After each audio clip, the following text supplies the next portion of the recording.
On the theory of natural selection, we can clearly understand the full meaning of the old canon in natural history, nature non facit saltum. This canon, if we only look at the current inhabitants of the world, is not entirely true. But if we include everything in the past, it should by my theory be absolutely correct.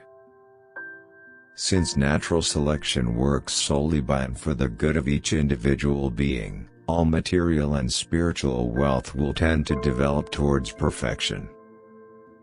I'm really tired of telling people that I don't pretend to present direct evidence of one species turning into another, but I believe that this view is correct, because so many phenomena can be grouped together to be explained.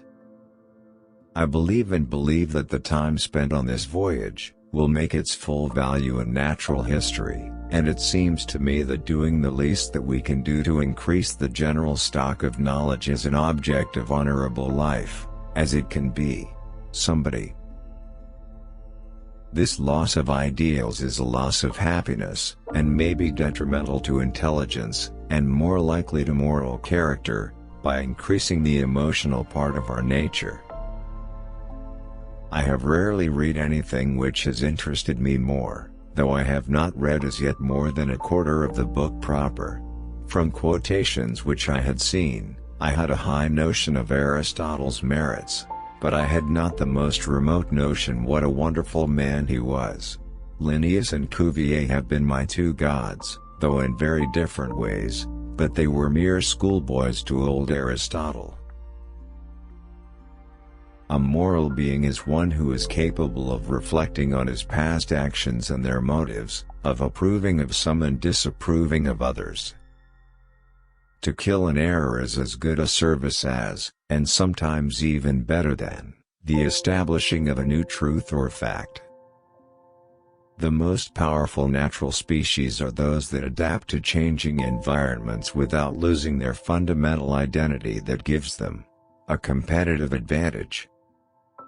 Although much remains obscure, and will remain unclear for a long time, I believe natural selection has become a major but not exclusive modification tool.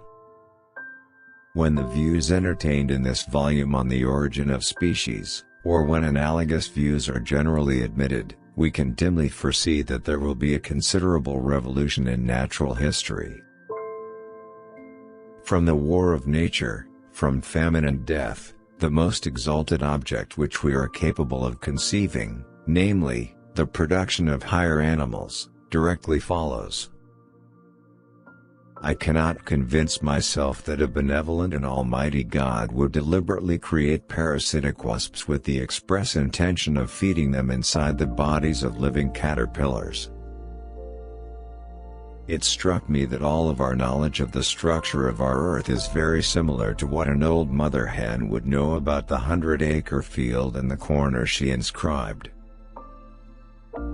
We can allow satellites, planets, suns, universe, nay whole systems of universes, to be governed by laws, but the smallest insect, we wish to be created at once by special act.